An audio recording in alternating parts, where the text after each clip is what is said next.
There's no denying at this point that Shattered Space flopped harder than Boogie 2988 in a diving contest. And many commentators have done an excellent job at pointing out the myriad reasons why. From its uninspired setting to boring dialogue, I cannot give up, to the sheer lack of content, to the fact that it's more Starfield, and most people would rather submit to a temporary coma than have to endure the pain of persisting through the endless cacophony of mediocrity it constantly launches at you. And all of these are valid reasons, but I think one major factor behind not only the absolute failure of Shattered Space, but Starfield itself has been severely neglected: the poor quality of its in-game factions. It's fair game nowadays to say that Bethesda was never a competent dev, but if you look at the historical record, they have produced some truly iconic factions that have gripped fans so much that whole lore communities have emerged in their wake. And without recognizing this reality, we cannot truly understand where Starfield went wrong and how Bethesda can move forward. You see, Bethesda used to understand something fundamental about quality that powered their continued successes. True mastery comes with sacrifice. You cannot be good at everything and produce something that truly stands out above its peers. And so from Morrowind, Todd Howard and his team at Bethesda would set out to master one aspect above all else: world building. Classic Bethesda worlds like Skyrim were elaborately handcrafted piece by piece with such an impressive attention to detail compared to any of its competitors that years later we can't help but come back to them over and over again. And a core part of this formula were the factions that inhabited these worlds. The best Bethesda factions are so distinct and rich with unique detail that they feel like they could not have emerged from any other gaming universe. And probably the best example of this is the Brotherhood. Interplay might have first conceived of them, but Bethesda were the studio that made the Brotherhood truly iconic, and they achieved this by fusing their existing identity with the Wasteland in a way that transformed them into undeniable symbols of the Fallout universe. You see, in the interplay of Fallouts, the Brotherhood were interesting because they were alien. While everyone else was trying to mold the Wasteland to their own ambitions, the Brotherhood were isolated ideologically and literally, hiding out in bases separate from the woes of the world. And the only way to convince them to escape this shell and actually get involved was to appeal to their self-interest. Now don't get me wrong, there's nothing wrong with this. The Interplay Brotherhood is still a compelling faction, but it always felt somewhat out of place thematically. The Wasteland was about the clash of the old and the new, and the Brotherhood in this form just didn't really fit in this picture. That is, until Fallout 3. With this game, Todd Howard and his team transformed the Brotherhood into an unmistakable symbol of the Wasteland at the center of its thematic conflicts. This new Brotherhood was complex, torn between the outdated ideals of a failed society and the new reality of human civilization, and their visual identity reflected this. The Citadel in Fallout 3 is literally wedged between two different worlds. On the one hand, it's a perfect representation of the old Brotherhood, isolated, heavily guarded, and full of hoarded technology. On the other hand, it's a perfect symbol of change. Just like the new Brotherhood, it's stuck in the middle of the Wasteland. And this ability to give factions a distinct and unique identity by fusing them with the very fabric of their worlds is at the core of Bethesda's success since Morrowind. So why am I suggesting Starfield was such a massive divergence? What went wrong? Well, instead of utilizing the nigh unlimited possibilities offered by a space setting to craft factions that reflects the unique nature of interstellar civilization, with Starfield, Bethesda just stole familiar concepts and jammed them into space. Like the US, well, here's the space US, with all its contradictions, corruption,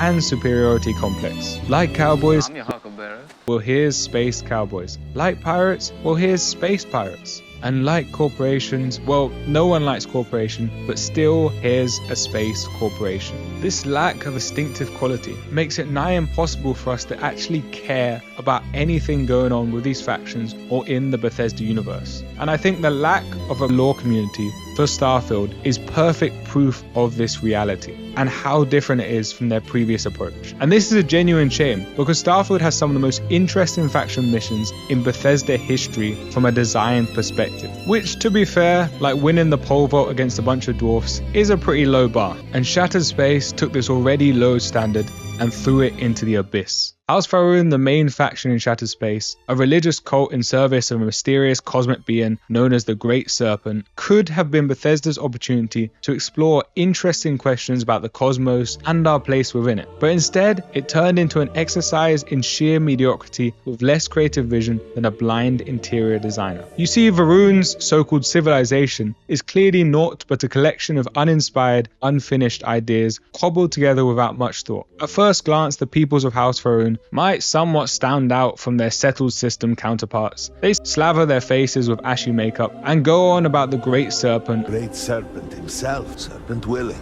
serpent. More than... But if you start to explore Varun on a deeper level, the whole facade Bethesda has generated begins to break down. Coating your face in obscure makeup is just cool being non-binary. Not exactly unique, and their religion makes Scientology seem like a developed belief system. Bethesda never actually makes it clear what worshipping the Great Serpent actually entails and what was so compelling about it that anyone would convert in the first place. You see, every real-world religion I'm aware of has a rulebook that affects how its adherents live their life, from the big things like how do they approach relationships and marriage, to the small things like food, cleanliness, and women's rights.